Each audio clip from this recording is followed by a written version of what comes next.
అతిశయించువాడు ప్రభువునందే అతిశయించాలి. కనుక ప్రభువునందు తప్ప మరెవ్వరిలో దేనిని బట్టి కూడా అతిశయించుకో. ఉద్యోగాన్ని బట్టి కానీ, వ్యాపారాన్ని బట్టి కానీ, డబ్బును బట్టి కానీ, అందాన్ని బట్టి కానీ, మేడలు మిద్దెలను బట్టి కానీ, కార్లు భూములను బట్టి కానీ, లేకపోతే తెలివితేటలను బట్టి కానీ, దేనిని బట్టి మనము అతిశయించకుందుముగాక. ఆమేన్. అతిశయించువాడు ప్రభువునందే, ప్రభువుని బట్టి మాత్రమే అతిశయించాలి. మనం ఏమైనా కలిగి ఉన్నామంటే అది ఆయన ఇస్తేనే. ఆయన ఇవ్వకుండా మన దగ్గరికి వస్తుందా? ఆయన ఇవ్వకుండా మనం కలిగి ఉంటామా? ఆయన ఇవ్వకుండా మనం అనుభవించగలమా? ఏది అనుభవించం. కనీసం భోజనం కూడా చేయలేం. బైబిల్లో రాయబడింది, ఆయన సెలవు లేకుండా ఎవడును భోజనమును చేసి తృప్తి పొందలేడు. దేవుని స్తోత్రం. కనుక మనము మన జీవితాల్లో దేవునికి అత్యంత కృతజ్ఞత కలిగి ఉండాలి. ఆదివారం రాగానే దేవునికి కృతజ్ఞత చెల్లించాలి. దేవుని సన్నిధికి వెళ్ళిపోవాలి, ప్రార్థన చేసుకోవాలి, దైవజనుల దగ్గరికి వెళ్ళాలి, ప్రార్థన చేయించుకోవాలి. ఆదివారం రాగానే బైబిల్ ఎక్కడుంది? లేకండి త్వరగా రెడీ అవ్వండి, పదండి. మిగతా రోజులు లేక దేవుని సన్నిధి, సేవకులు, వాక్యము, పాటలు, ఆరాధన, మోకాళ్ళ అనుభవం ఏమి గుర్తుండవు. పనులు. కొంతమంది ఎంతసేపు చూసిన పనులే, క్షణం తీరిక లేదు, ఇంట్లో రూపాయి కూడా ఉండదు. ఎందుకని? దేవునికి ఇవ్వవలసిన దానిని ఇవ్వలేనప్పుడు నీకు రావలసిన ఆశీర్వాదాలు కూడా ఏమవుతాయి? దూరమైపోతాయి. సమయాన్ని దేవునికి ఇచ్చి చూడు, దేవుని ఉన్నత స్థలములపై నిలుపుతాడు. ఆమేన్. హల్లెలూయా, హల్లెలూయా. దేవునికి నీ ఎడల ఒక ప్రత్యేకమైన ప్రణాళిక ఉంది. నీ ఎడల దేవునికి ప్రణాళిక, నీ ఎడల దేవునికి సంకల్పం, నీ ఎడల దేవునికి ఒక ఉద్దేశం, నీ ఎడల దేవునికి ఒక ప్రత్యేకమైన కళ ఉంది. దానిని నువ్వే నెరవేర్చాలి. ఆమేన్. హల్లెలూయా. మన ఆశలన్నీ ఆయన తీరుస్తాడు. ఆయన ఆశలన్నీ మనము తీర్చాలి. కొంతమంది అలాగుండదు. వన్ సైడ్ లవ్ అంటారు చూడండి. ఆ టైప్లో ఒక పక్కే స్వార్థపూరితమైనటువంటి ప్రార్థనలు, స్వార్థపూరితమైన కోరికలు, స్వార్థపూరితమైనటువంటి ఆశలు. ప్రభువా, నాకు అది కావాలి, ఇది కావాలి, అదిగో కొండ మీద ఉన్న కోతి తేవాలి, ఆకాశానంటే నిచ్చెనెయ్యాలి, నా గొంతెమ్మ కోరికలన్నీ నువ్వు తీర్చయ్యా, నువ్వు చెప్పింది మాత్రం నేను చేయను. అర్థమైంది? కొంతమంది ఆశలు ఎలాగే ఉంటాయి. ప్రభువు నీకు ఎన్నో విధాలుగా సహాయం చేస్తున్నప్పుడు, ఎన్నో విధాలుగా నేను ఆదుకుంటున్నప్పుడు, ఎన్నో విధాలుగా నీకు దేవుడు ద్వారాలు తెరుస్తున్నప్పుడు, నీవు కూడా దేవుని కొరకు ఏం చేయాలి? పని చేయాలి, శ్రమ పడాలి, దేవునితో గడపాలి, దేవుని కోరిక, ఉద్దేశం తెలుసుకోవాలి, ఆయన ఆశలన్నీ నెరవేర్చాలి. అప్పుడు నీకు ఆయనకి మంచి ఒక బంధం ఏర్పడుతుంది. ఆ బంధమే అనుబంధమై, ఆ అనుబంధమే అనురాగాలై విడదీయలేని ఆత్మీయ బంధముగా మార్చబడుతుంది. హల్లెలూయా, హల్లెలూయా. అప్పుడు నువ్వు ఏ స్థితిలో ఉన్నా ప్రభువుతోనే ఉంటావు, ఎక్కడున్నా ప్రభువుతోనే ఉంటావు. ఏ సమయమందైనా దేవుని గురించిన తలంపులతో, ప్రభువుని కూర్చున్నటువంటి ప్రణాళికతో ఉంటాం. దేవునికి స్తోత్రం. హల్లెలూయా. చూడండి, పరిశుద్ధ గ్రంథాన్ని తెరిచి యెషయా గ్రంథము 44వ అధ్యాయము. యెషయా గ్రంథం 44వ అధ్యాయము 21వ వచనం చదువుకుందాం. యాకోబు ఇశ్రాయేలు వీటిని జ్ఞాపకము చేసుకొనుము. నీవు నా సేవకుడవు. నేను నిన్ను నిర్మించి తిని. ఇశ్రాయేలు నీవు నాకు సేవకుడవై ఉన్నావు. నేను నిన్ను మర్చిపోజాలను. దేవునికి మహిమ కలుగును గాక. హల్లెలూయా. చూసారా, దేవునికి యాకోబు ఎడల ఒక ప్రణాళిక. యాకోబు అంటే అర్థం ఏంటి? మోసగాడు. ఏమంటే దేవుడు ఏమంటున్నాడు? నేను నిన్ను మర్చిపోలేదు అంటున్నాడు. ఎవరిని మర్చిపోలేదంట? మోసగాడిని మర్చిపోలేదట. మీలో ఎవరైనా మోసగాడిని ప్రేమిస్తారా? మనం మనుషులుగా మనం ఎవరినైనా ప్రేమిస్తే ఎవరిని ప్రేమిస్తాం? మంచోడిని చూసుకొని మంచి మనస్తత్వం కలిగిన వాడిని ప్రేమిస్తాం. దుష్ట హృదయం కలిగిన వాడిని, చెడిపోయిన వాడిని, మోసకరమైన మనుషులు మనం ప్రేమిస్తామా? చూడండి, యాకోబు స్వభావం తెలిసి కూడా, యాకోబు యొక్క బుద్ధి తెలిసి కూడా, యాకోబు యొక్క స్వభావం నైజం ఎరిగి కూడా దేవుడు అంటున్నాడు, యాకోబు. 2 మాటలు ఉన్నాయి అక్కడ. యాకోబు అంటున్నాడు, ఇశ్రాయేలు అంటున్నాడు. ఇశ్రాయేలు ఎవరి పేరు? యాకోబు పేరే. అర్థమవుతుందా? ఈ యాకోబునకు 2 పేర్లు ఉన్నాయి. మారు మనసు పొందక మునుపు ఒక పేరు, మారు మనసు పొందిన తర్వాత మరొక పేరు.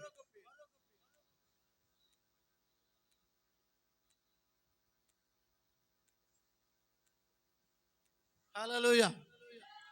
కనుక యాకోబుకి 2 పేర్లు దేవుడు ఇచ్చాడు. ఒకటి తల్లిదండ్రులు పెట్టిన పేరైతే, రెండవది దేవుడు పెట్టిన పేరు. యాకోబుని గురించి దేవుడు అంటున్నాడు, యాకోబు, ఇశ్రాయేలు వీటిని జ్ఞాపకము చేసుకో, గుర్తుపెట్టుకో. మనం కూడా గుర్తుపెట్టుకోవాలి, జ్ఞాపకం చేసుకోవాలి. మరి మనం ఏం జ్ఞాపకం చేసుకుంటాం? పనికిరాని విషయాలన్నీ, ఉపయోగం లేనివన్నీ, కలహ సంబంధమైనవి, గొడవలకు సంబంధించినవి, నానా భయంకరమైన చెత్త. బిఎంసి అని వస్తూ ఉంటుంది ఒక బండి, ఇటు దాని మీద బిఎంసి అని ఉంటుంది. బి అంటే బాపట్ల, ఎం అంటే మున్సిపాలిటీ. అర్థమైందా? బాపట్ల మున్సిపాలిటీ చెత్త బండి ఒకటి వస్తూ ఉంటుంది ఇటు. కొంతమంది మైండ్ ఎటువంటిదంటే, అది బండి ఎక్కడ పడితే అక్కడ ఆగుతుంది, తిన్నగా రాదు. అది అన్ని బళ్ళు వెళ్ళేట్టుకి వెళ్ళదు. అది అర్థమైందా? అన్ని బళ్ళు రోడ్డు మీద తిన్నగా వెళ్ళిపోతే ఇది మాత్రం తిన్నగా రాదు. స్టాప్స్ ఉంటుంది దానికి, ఎక్కడ పడితే అక్కడ స్టాపులు. ఎందుకని? అక్కడ ఆ ఏరియాలో ఉన్న చెత్త నెత్తి మీద వేసుకోవాలి, ఈ ఏరియాలో ఉన్న చెత్త నెత్తి మీద వేసుకోవాలి, మళ్ళీ ఊరు చివరి ఉన్న చెత్త అంతా నెత్తి మీద వేసుకొని మోసుకొని పోవాలి. కొంతమంది జీవితాలు అంతే. ఆ ఇంట్లో సంగతులు, ఈ ఇంట్లో సంగతులు, ఆ ఊర్లో సంగతులు, వాళ్ళింట్లో ఏం జరిగింది, వీళ్ళింట్లో ఏం జరిగింది, పక్కింట్లో ఏం జరిగింది, అన్ని సంగతులు కావాలి. పాపం అందరి సంగతులు పట్టించుకుంటారు కనుక అందరి ఆలోచనలు, అందరికీ కుటుంబాల్లో ఉండే సమస్యలన్నీ వాళ్ళ జీవితంలో పెట్టుకుంటారు కనుక సామెత చెప్తారు చూడండి, కుమ్మరోడికి కొండ కరువు, కమ్మరివానికి అదేనా కత్తి కరువా?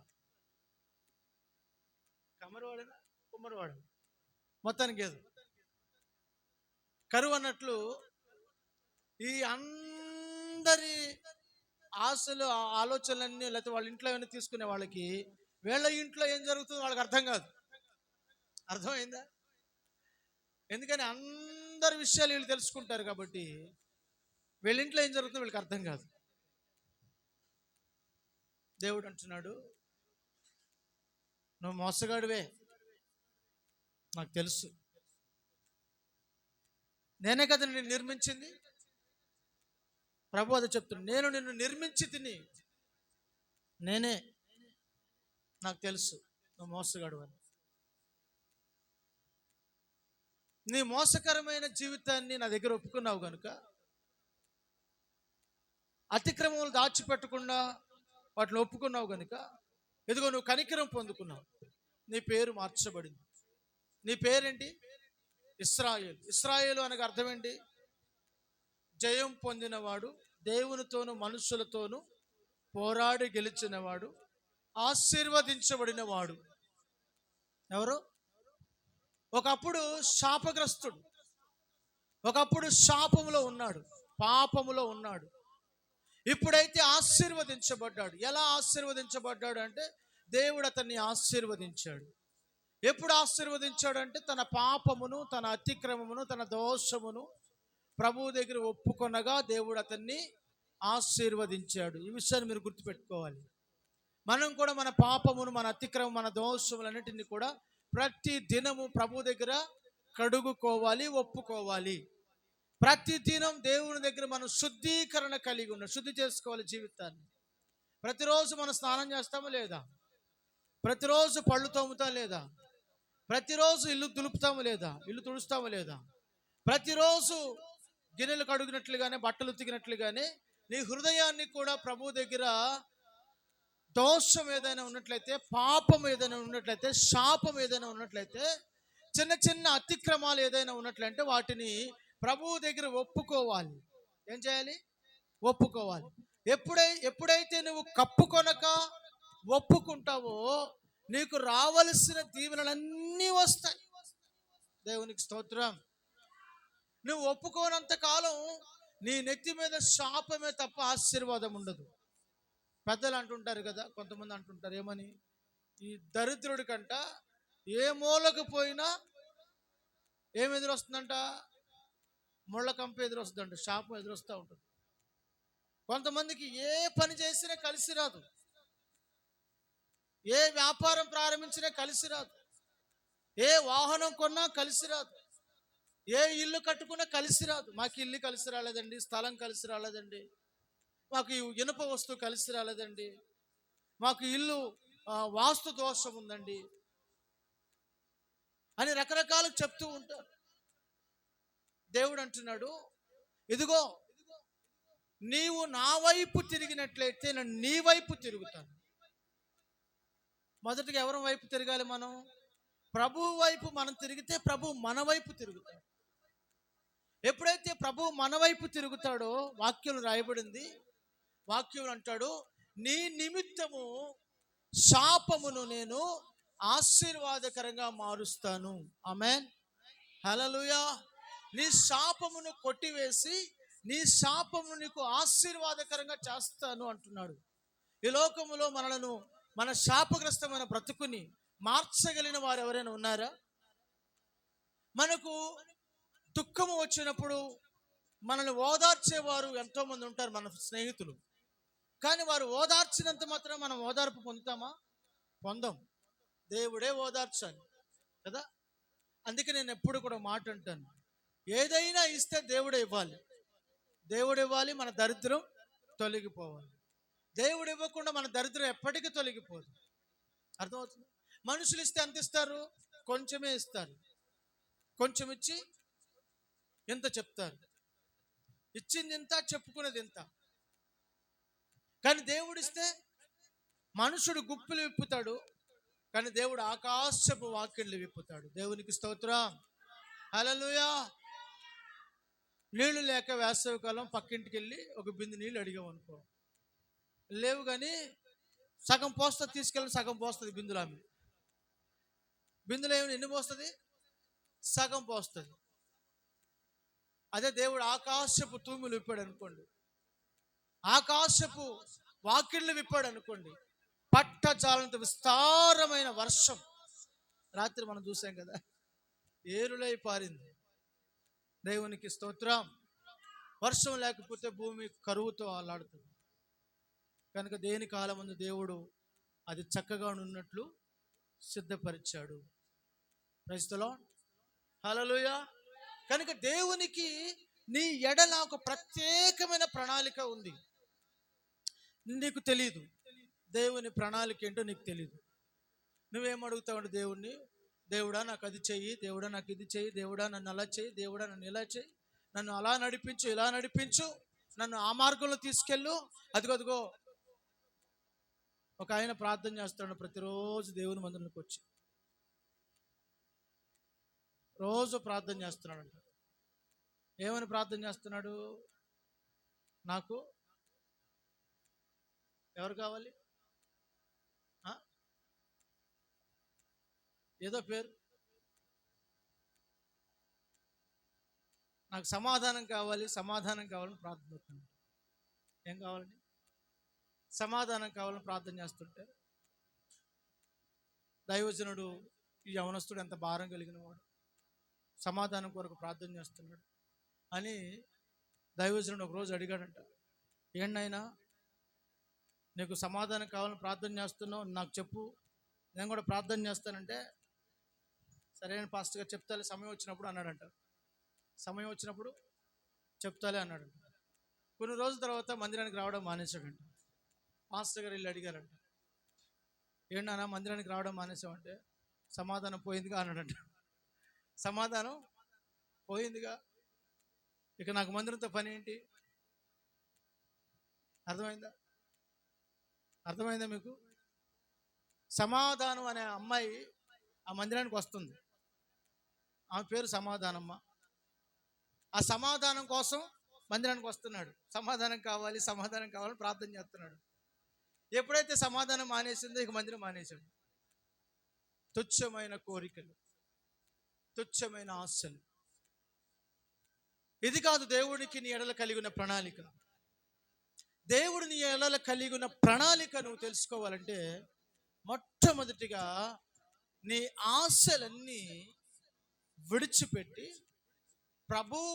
ప్రభు వైపు నువ్వు తిరిగి ఒక్క మాట దేవుణ్ణి అడుగు. తండ్రి, నన్ను ఈ లోకములోనికి తల్లి గర్భము ద్వారా తీసుకొచ్చావు. ఏ ఉద్దేశం చొప్పున నన్ను తీసుకొచ్చావో దాన్ని నెరవేర్చు. నన్ను నేనుగా నీకు అప్పగించుకుంటున్నాను అని నువ్వు అప్పగించుకోగలిగితే, దేవుడు నిన్ను ఏ మనుష్యుడు ఊహించలేని ఉన్నతమైన స్థితికి దేవుడిని తీసుకెళ్తాడు. దేవునికి స్తోత్రం. హల్లెలూయా. ఒక తల్లి అనుకుందంట, తన కుమారుణ్ణి బాగా చదివించాలనుకుందంట. తన కుమారుణ్ణి బాగా చదివించాలని చెప్పి అతన్ని తీసుకుని వెళ్ళి స్కూల్లో జాయిన్ చేస్తే, అతనికి పొట్ట కోస్తే అక్షరం ముక్క రావడం లేదు. పైపెచ్చు అల్లరి బాగా చేస్తున్నాడు. ఇక స్కూల్ ప్రిన్సిపల్ వాళ్ళ తల్లిని పిలిచి, అమ్మ, మీ అబ్బాయి చదువుకోవడం లేదు, చదువు రావడం లేదు, చదువు అవ్వడం లేదు, అల్లరి చేస్తున్నాడు. ఈ పిల్లవాడు ఎక్కడ కూడా బాగుపడ్డు, ఇతడికి చదువు అవ్వదు, ఇతడు దేనికి పనికి రానోడు అని చెప్పి రాసి ఇచ్చాడంట కాగితం. తర్వాత తల్లి ఇంటికి వెళ్ళి చాలా దారుణంగా ఏడుస్తూ ప్రార్థన చేసుకుంటా ఉందంట. కొడుకు అడుగుతున్నాడు, అమ్మ, స్కూల్కి వెళ్ళావు కదా, ప్రిన్సిపల్ గారు ఏం చెప్పారు నా గురించి అంటే, ఆ తల్లి ప్రిన్సిపల్ గారు చెప్పినదంతా కూడా మనసులో పెట్టుకొని చెప్తుందంట, నువ్వు చాలా మంచివాడు నాన్న, చాలా జ్ఞానం కలిగిన వాడు అంట, నువ్వు బాగా చదువుకుంటావంట, చాలా ప్రయోజకుడు అవుతావంట అని తల్లి అసలు విషయాన్ని దాచి దేవుని ప్రేమను బట్టి చెప్తూ వచ్చింది. ఈరోజు మనం ఈ వెలుగులో ఆనందిస్తున్నాం. చూడండి, ఈ లైట్ ఎవరు కనిపెట్టారు? అది అర్థమైందా? అతని జీవిత చరిత్ర చెప్తాను మీకు. దేవునికి నీ ఎడల ఒక ప్రణాళిక ఉంది. ఆ ప్రణాళిక నీకు అర్థం కాదు. ఆ ప్రణాళిక నీకు అర్థం కావాలంటే నువ్వు ఆయన దగ్గరికి రా, మోకరించు, వ్యక్తిగతంగా మోకరించు, వ్యక్తిగతంగా ప్రభుతో మాట్లాడు, వ్యక్తిగతంగా దేవుణ్ణి అడుగు, వ్యక్తిగతంగా దేవుని సన్నిధిలో గోజాడు. ప్రభువా, నా ఎడల నీ ప్రణాళిక ఏంటి? నన్ను పుట్టించిన ఉద్దేశం ఏంటి? నన్ను దేని కొరకు నిర్మించావు? నన్ను దేని కొరకు ఏర్పరచుకున్నావు? చూడండి, ఈ ఫ్యాన్ పుట్టింది. ఈ ఫ్యాన్ తయారు చేయబడింది. దేని కొరకు తయారు చేయబడింది? మీ అందరికీ, మనందరికీ గాలిని ఇవ్వడానికి. అదిగో కుర్చీలు చూడండి, కుర్చీలు దేని కొరకు?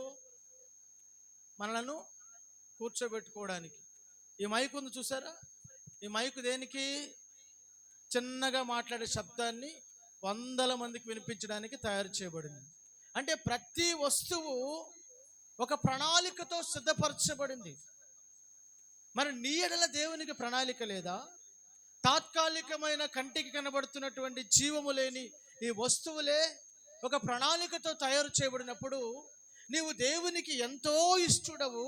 నీవు దేవుని స్వారూప్యము కలిగిన వాడవు. అంతరంగమందును బాహ్యమందును దేవుని వంటి స్వారూప్యము కలిగిన వాడవు.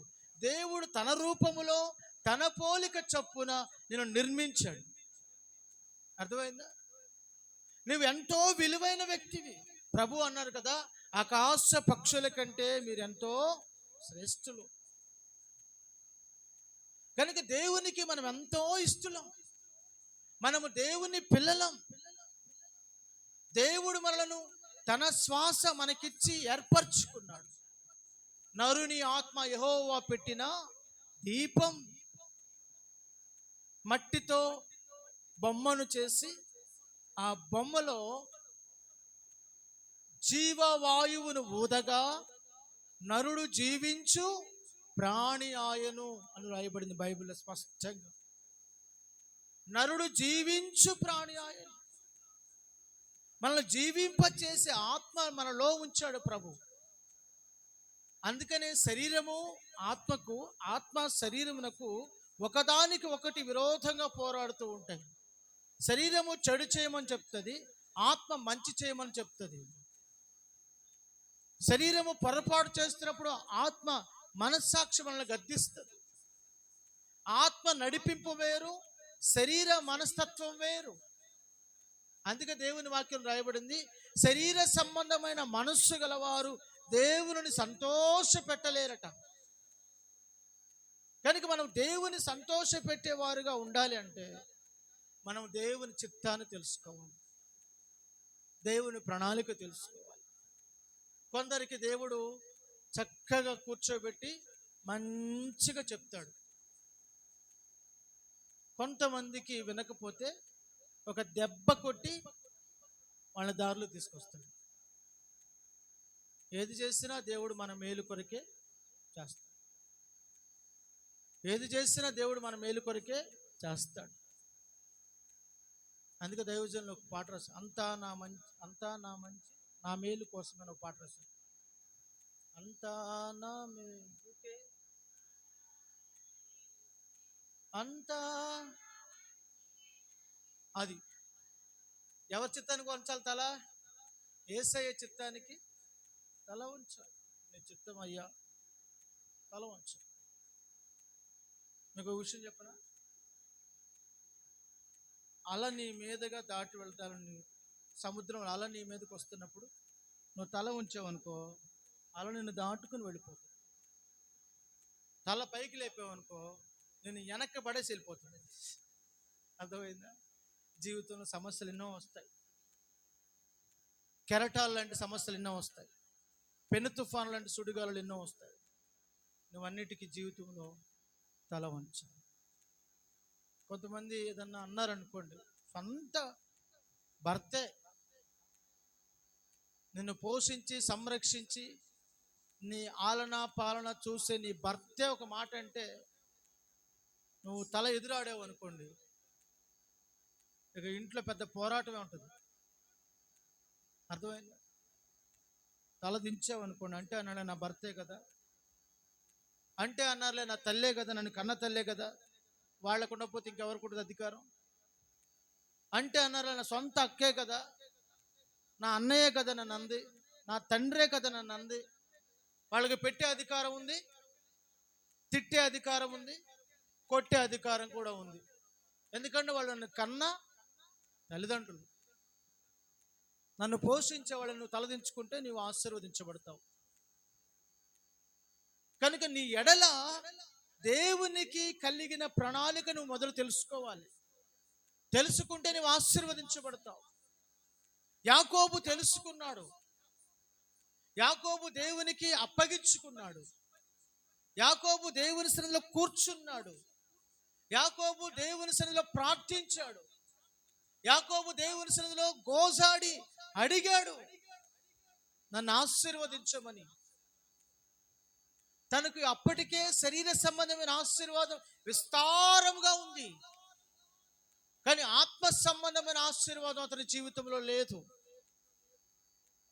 ఈ రోజున అనేక మందికి తిండి ఉంది, మంచి బట్టలు ఉన్నాయి, మంచి ఇల్లు ఉంది, మంచి వసతులు ఉన్నాయి, మంచి కారు ఉంది, మంచి చదువు ఉంది, మంచి తెలివితేటలు ఉన్నాయి. కానీ వాళ్లకు కొదువైనది ఏంటి తెలుసునా? తృప్తి లేదు, సమాధానము లేదు, నెమ్మది లేదు, క్షేమము లేదు. ఏదో తెలియని వెలితి, కలవరం, దిగులు, చింత, మనోవ్యాకులం. అర్థమవుతుందండి? రాత్రి వేళ పడుకొని వారు కంటి నిండా నిద్రపోలేరు, కడుపు నిండా అన్నం తినలేరు. ఆలోచనలు వారిని వేధిస్తాయి. సముద్ర కెరటాల వలె వారి మీద ఎగసి పడుతూ ఉంటాయి మనస్సులో ఆలోచనలు. క్షేమము లేని స్థితి. హల్లెలూయా. దేవుని అందలి భయభక్తులతో ఉండుటే మేలు, ఉండుటే మేలు.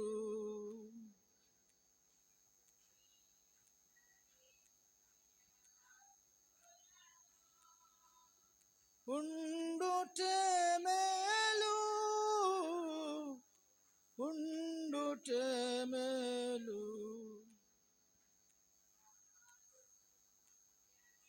నా ప్రభుతో జీవితం మహిమానందమే, మహాశ్చర్యమే, మహిమానందమే, మహాశ్చర్యమే, మాధుర్యమే. నా ప్రభుతో నెమ్మది లేకుండా విస్తారమైన ఘనముండుట కంటే, నెమ్మది లేకుండా విస్తారమైన ధనముండుట కంటే, దేవుని అందలి భయభక్తులతో ఉండుటే మేలు, ఉండుటే మేలు. మాధుర్యమే నా ప్రభుతో జీవితం, మహిమానందమే, మహాశ్చర్యమే, మహిమానందమే, మహాశ్చర్యమే, మహిమానందమే, మహాశ్చర్యమే, మాధుర్యమే. నా ప్రభుతో వాడబారని కిరీటమునకై నన్ను పిలచేను. వాడబారని అందరు చప్పట్లు కొడుతూ నన్ను పిలచేను. తేజవాసులైన తేజోవాసులైన పరిశుద్ధులతో ఎప్పుడు చేరదను, ఎప్పుడు చేరదను. తేజోవాసులైన తేజోవాసులైన పరిశుద్ధులతో ఎప్పుడు చేరదను, ఎప్పుడు చేరదను. మాధుర్యమే నా ప్రభుతో జీవితం, మహిమానందమే మహిమానందమే మహాచర్యమే మహిమానందమే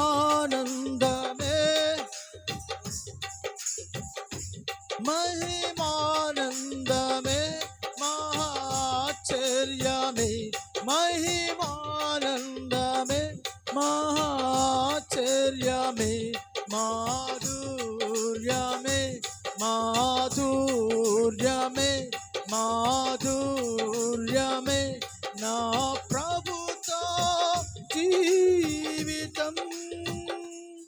హల్లెలూయా. యేసయ్యతో జీవితం అది మాధుర్యమైన జీవితం, మధురానుభూతి జీవితం. నేను ఎప్పుడు బైబిల్లో ఒక మాట ఇష్టంగా చెప్తాను. అదేంటంటే, నేను ప్రభువుని ఎరిగిన ప్రారంభములో ఒక దైవజనుడు నాకు చెప్పిన మాట, దైవ భక్తి గొప్ప లాభసాధన. చెప్పండి అందరూ, దైవ భక్తి గొప్ప లాభసాధన. అంటే అర్థం ఏంటి? భక్తులు చాలా ఉన్నాయి, భక్తి చాలా ఉన్నాయి. వాటన్నిటిని కలబోసి ఇక్కడ చెప్పడం లేదు, కానీ దేవుని యందు భయభక్తులు కలిగి ఉండడం అది గొప్ప లాభసాధన. ఈ రోజున అనేక మంది దరిద్రాన్ని అనుభవిస్తున్నారు. ప్రభువుని ఎరిగిన పిల్లలు కూడా, యేసయ్యను ఎరిగిన పిల్లలు కూడా, నిజదేవుని ఎరిగిన పిల్లలు కూడా, సజీవుడిని ఎరిగిన దేవుని పిల్లలు కూడా ఇంకా దరిద్రం క్రింద, దరిద్రపు రేఖ అంటారు చూడండి, ఆ దరిద్రపు రేఖ కిందే ఉన్నారు. రేఖ దాటడం లేదు. దరిద్రపు రేఖ ఎప్పుడు వాళ్ళని విడిచిపెట్టదు. ఏమి చూసినా ఇంట్లో లేవు, ఏది అడిగినా లేవు లేవు లేవు లేవు. దేవుడు అంటున్నాడు, నిన్ను దరిద్రునిగా ఉంచడానికి తీసుకుని రాలేదు. నిన్ను పిలిచిన పిలుపులో గొప్ప ఆశీర్వాదం ఉంది. మనలను దేవుడు ఎందుకు పిలిచాడు? ఆశీర్వాదమునకు వారసులగుటకు దేవుడు మనలను పిలిచాడు. మనం ఎవరు అంటే ఆశీర్వదించబడిన వారు. మరి ఏది ఆశీర్వాదం? ఏదో ఆశీర్వాదం ఏది? ఆశీర్వాదం ఏది? శాంతమ్మ, శాంతం ఏది? సమాధానమ్మ, సమాధానం ఏది? ఆరోగ్యరాజు, ఆరోగ్యం ఏది? అర్థమవుతుందా? పేరుకు తగిన జీవితాలు చాలా మంది జీవితాలు లేవు. కారణం శాపం. వారి జీవితాల్లో శాపం వెంటాడుతూ ప్రభు అంటున్నాడు, నేను నిన్ను ఆశీర్వదించడానికి పిలిచాను, రా నా దగ్గరికి, నేను నిన్ను ఆశీర్వదిస్తాను. నువ్వు పూర్తిగా దేవునికి సమర్పించు. ఇశ్రాయేలు, వీటన్నిటిని జ్ఞాపకం తెచ్చుకో, జ్ఞాపకానికి పెట్టుకో. నేనే నిన్ను నిర్మించాను, నేనే. ప్రభు స్వయంగా తనతో మాట్లాడుతున్నాడు, యాకోబుతో అంటున్నాడు, ఇశ్రాయేలు ఆశీర్వదించబడిన వాడా, పోరాడి గెలిచిన వాడా, నీవు నా సేవకుడవు. ఎవరు నిన్ను మర్చిపోయినా నేను నిన్ను మరిచిపోజాలను. దేవునికి స్తోత్రం, హల్లెలూయా. తల్లైనా మరుచునేమో కానీ నేను నిన్ను మరువను. తోడబుట్టిన వాళ్ళైనా మర్చిపోతారేమో కానీ యేసయ్య నిన్ను మర్చిపోడు. నీ ఆత్మీయులు, నీ శ్రేయోభిలాషులందరూ నిన్ను మర్చిపోతారేమో, నీ స్నేహితులు నిన్ను మర్చిపోతారేమో. నువ్వంటే నాకు ప్రాణం తెలుసా, ఎంత ఇష్టమో నువ్వంటే నాకు. నువ్వు లేకుండా క్షణమైనా ఉండలేను. అసలు ఎటు చూసినా నా కళ్ళలో నీ రూపమే కనబడుతుంది. ఎటు వెళ్ళినా నీ ధ్యాసే, నీ రూపమే. ఎన్ని చెప్తారో, తేనె కంటే తీయనైనవి, నూనె కంటే నునుపైన మాటలు చెప్తారు. తర్వాత కొంతకాలం తర్వాత అబ్బాయి అసలు ఆ అబ్బాయి ఎవరు నాకు తెలియదు, ఆ అమ్మాయి ఎవరు నాకు తెలియదు, చిచ్చి చిచ్చి చిచ్చి నాకు అసలు ఊసు కూడా ఎత్త మాకు వాళ్ళ దగ్గర, నా ఊసు కూడా వాళ్ళ దగ్గర, వాళ్ళ ఊసు నా దగ్గర చెప్పేవాడిని సార్, నా దగ్గర రా మాకు. అర్థమైందా? అంత అసహ్యం అయిపోతారు. ఎంత ప్రేమిస్తారో అంత కఠినమైన చేదైపోతారు. అది మనుషుల ప్రేమ. మనుషుల ప్రేమ అది. యేసయ్య అంటున్నాడు, నేను కదా నిన్ను పుట్టించింది, నేను కదా నిన్ను నిర్మించింది, నేను నిన్ను మర్చిపోలేను.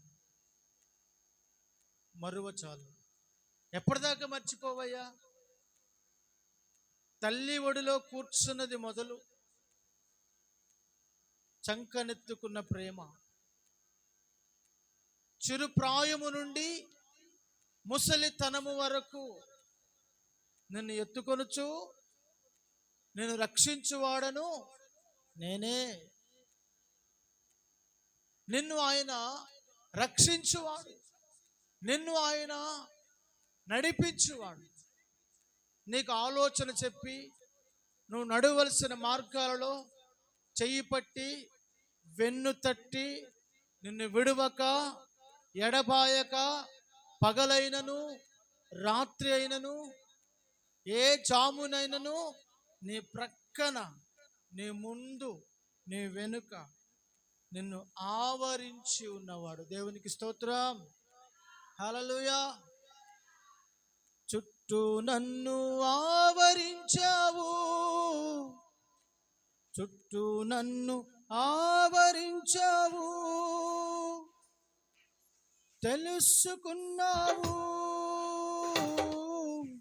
చుట్టూ నన్ను ఆవరించావు, కూర్చుండుట లేచి ఉండుట బాగుగా ఎరిగి ఉన్నావు. రాజా బాగుగా తెలుసుకున్నావు, పరిశోధించి తెలుసుకున్నావు. చుట్టూ నన్ను ఆవరించావు, పరిశోధించి తెలుసుకున్నావు. చుట్టూ నన్ను ఆవరించావు, కూర్చుండుట లేచి ఉండుట బాగుగా ఎరిగి ఉన్నావు. రాజా బాగుగా తలంపులు తపనయు అన్నీయు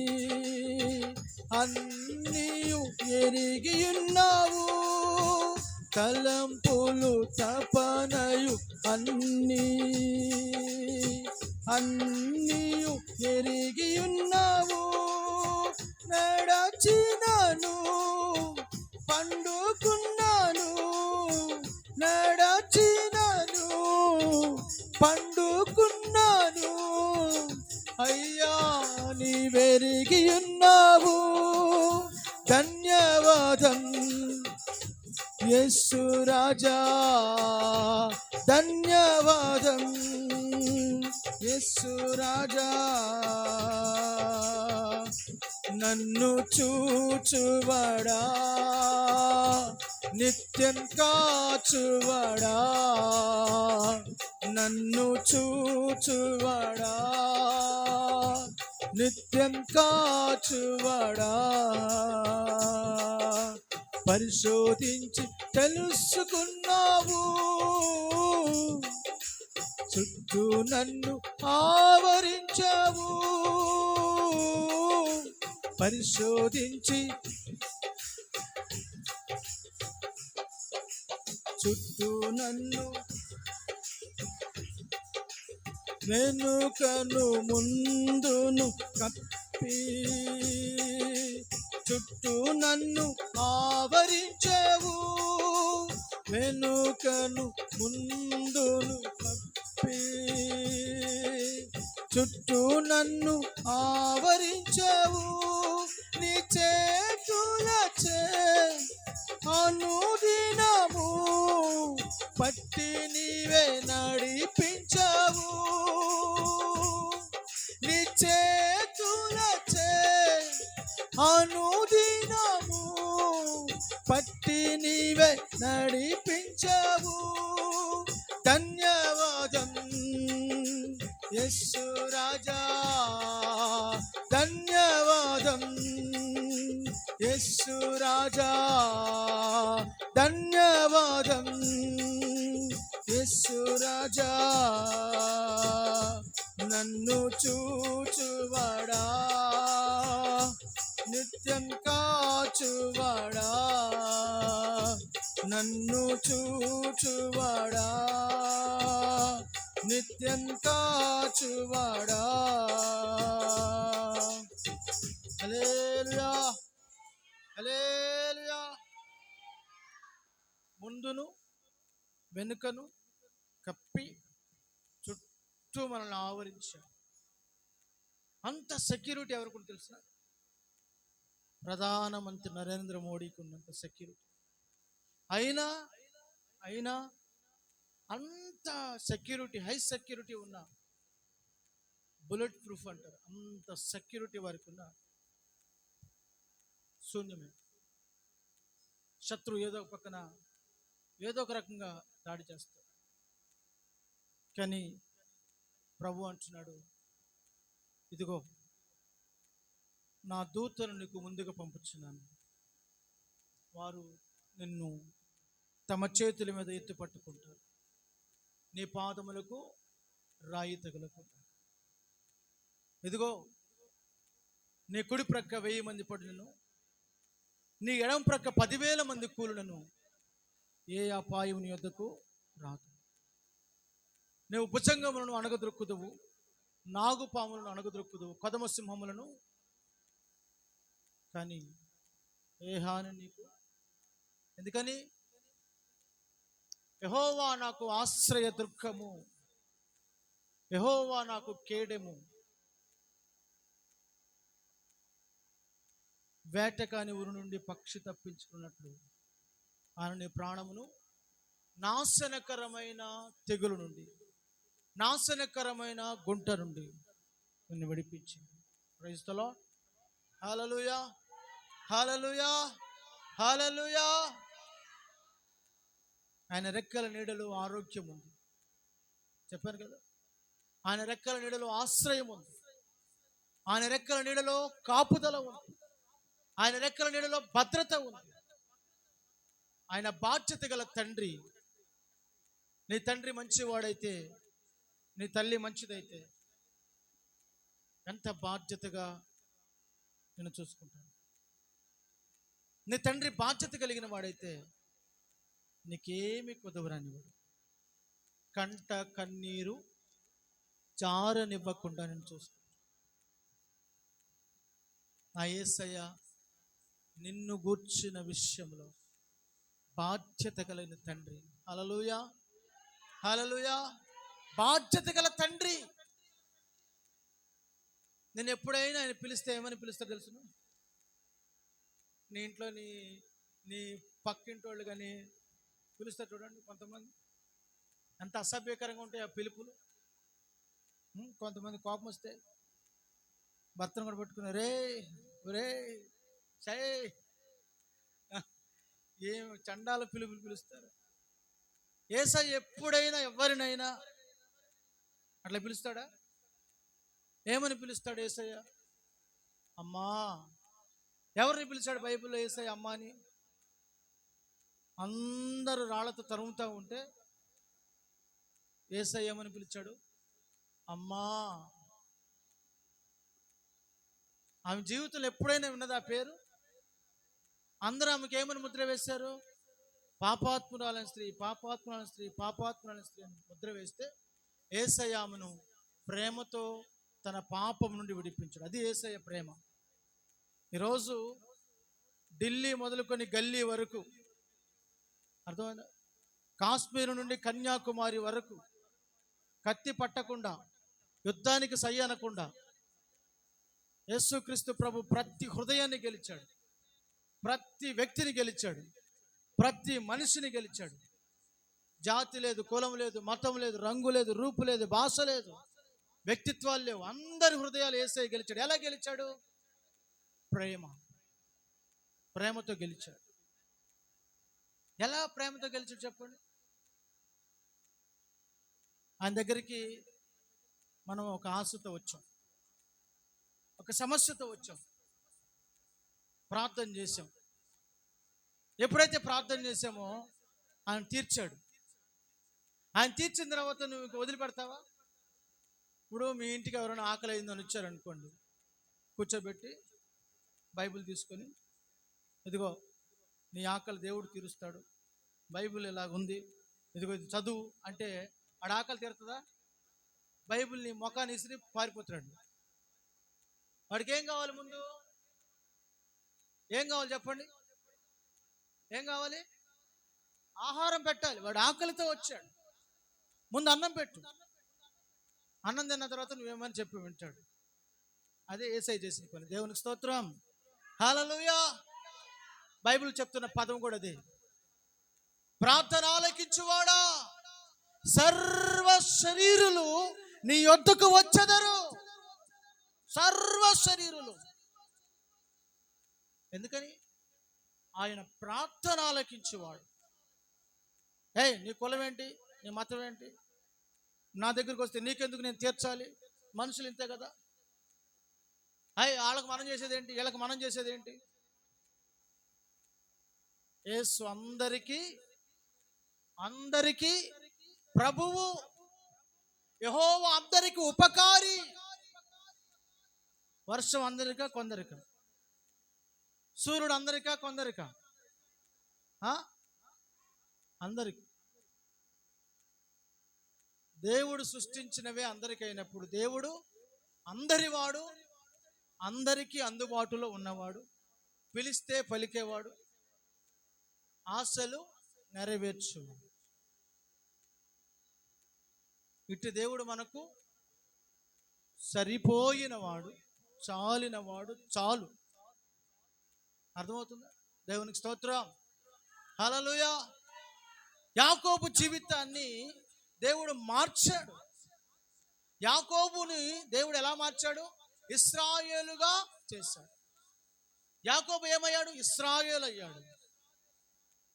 భూ సంబంధమైన ఆశీర్వాదం, ఆత్మ సంబంధమైన ఆశీర్వాదం, పరలోక సంబంధమైన ఆశీర్వాదాన్ని పొందుకున్నాడు. సాక్షాత్తు దేవుడే ఏమని పిలిపించుకోవడానికి ఇష్టపడ్డాడు చెప్పండి? నేను అబ్రహాము దేవుడను, నేను ఇస్సాకు దేవుడను, నేను యాకోబు దేవుడను అనిపించుకోవడానికి ఇష్టపడ్డాడు.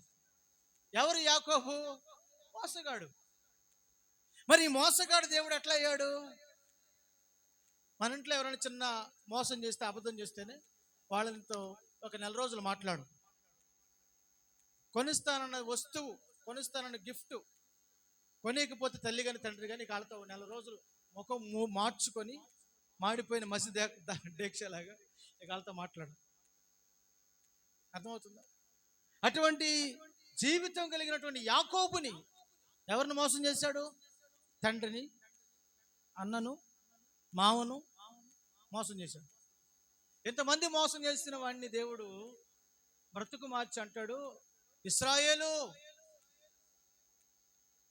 నీవు నా దేవుని ప్రేమ వర్ణించలేని, వర్ణన కందనిది. ఏ మనుషుడు, ఏ చిత్రకారుడు, ఏ కవి కూడా ఆయన ప్రేమను వర్ణించజాలడు, వర్ణించలేడు కూడా. అంత గొప్ప ప్రేమ ఆయన. శిల్పి చేతిలో శిలను మలిచినట్లుగా, ఉలితో మలిచినట్లుగా యాకోబు జీవితాన్ని దేవుడు మలిచాడు, ఆశీర్వాదకరంగా చేశాడు.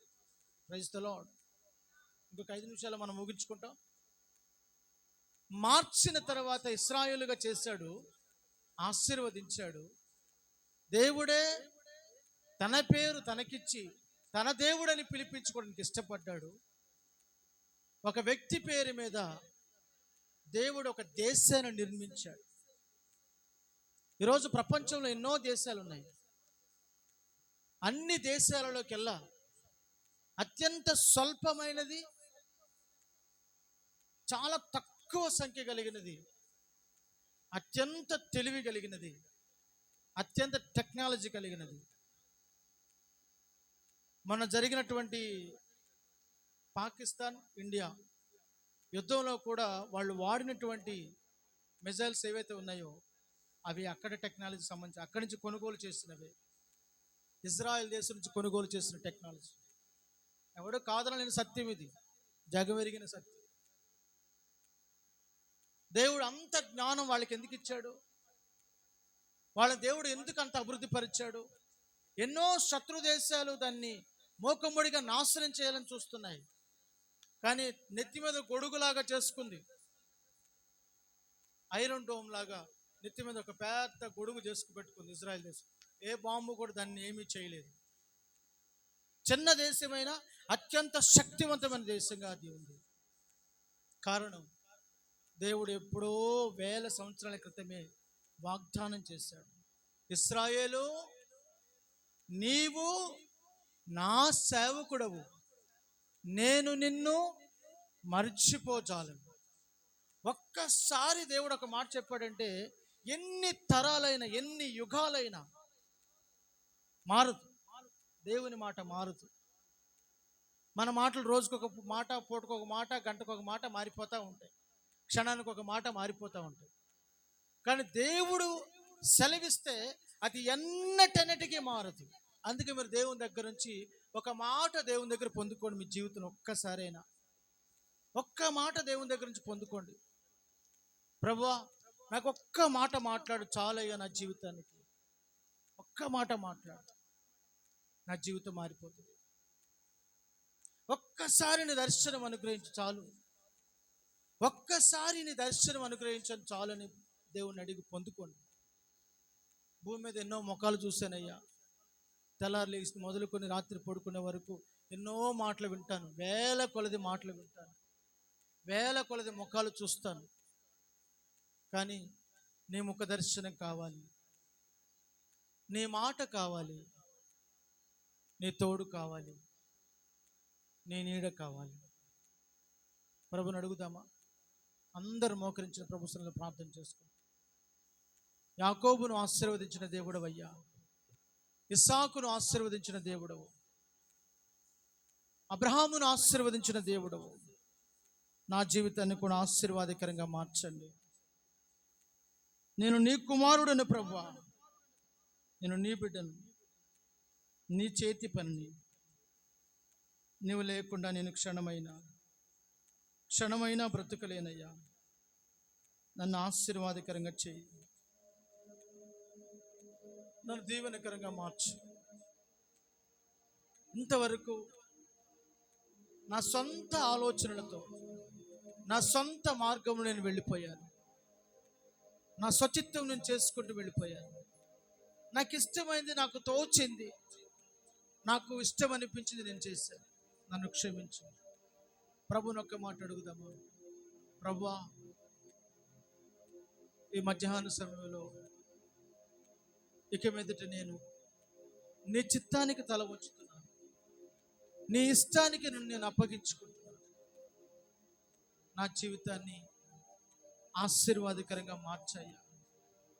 అనేక సార్లు నా బ్రతుకు చూసుకున్నప్పుడు నా బ్రతుకు మీద నాకే విరక్తి పుట్టింది, నా బ్రతుకు మీద నాకు అసహ్యం కలిగింది.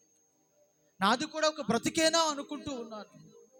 అయినను నిట్టూర్పుతో, దుఃఖముతో, వేదనతో, మనోవేదనతో నా బ్రతుకును ఈడ్చుకుంటూ వస్తున్నానయ్యా. నీచమైన బ్రతుకు అనుకుంటూ వస్తున్నాను. ఈ రోజున నువ్వు నాతో మాట్లాడుతూ వచ్చావు. నన్ను ఆశీర్వదించడానికి పిలిచావని, నన్ను పేరు పెట్టి పిలిచావని, నన్ను నీవు ఏర్పరచుకున్నావని, నన్ను నీ కుమారుడుగా అంగీకరించావని నువ్వు నాకు తెలియచేసావయ్యా. నేనేం చేయాలో నాకు స్పష్టంగా తెలియచేసి నీ వైపు నేను తిరిగి నా పాపమును నా అతిక్రమమును ఒప్పుకుంటే నన్ను ఆశీర్వాదకరంగా మారుస్తావని వాగ్దానం చేశాను. నన్ను దీవెనకరంగా మార్చండి ప్రభు. నీవేమైనా చేయగలను దేవుడు, ఎంతైనా చేయగలను దేవుడు, ఏదైనా చేయగలను దేవుడు. నీకు అసాధ్యమైనది ఏదీ లేదు. అసాధ్యమును సుసాధ్యము చేసే దేవుడు అయ్యా. తండ్రి, మీ కృపతో జ్ఞాపకము చేసుకునండి. నీ మహిమతో నడిపించమని ప్రార్థన చేసుకుందాం. అందరూ ప్రార్థన చేయండి. మీ కొరకు మేము ప్రార్థన చేయబోతుండగా అందరూ స్వరమెత్తి బిగ్గరగా ప్రార్థన చేసుకోండి.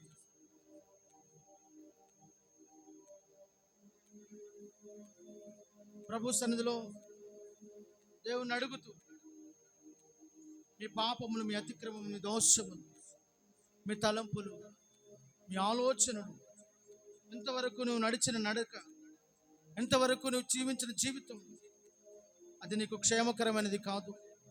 అది నీకు దుఃఖకరమైనది. అది నీ ఆత్మీయ జీవితాన్ని ఎంతో నాశనం చేసింది. అది నీకు చేదైనటువంటి జీవితాన్ని అందించింది. అది నీకు భయంకరమైనటువంటి జీవితాన్ని అందించింది. ప్రభువు చేతులకు అప్పగించి మారా అనుభవాలని మధురంగా మార్చేవాడు, చేదైన బ్రతుకును ఆశీర్వాదకరంగా చేసేవాడు.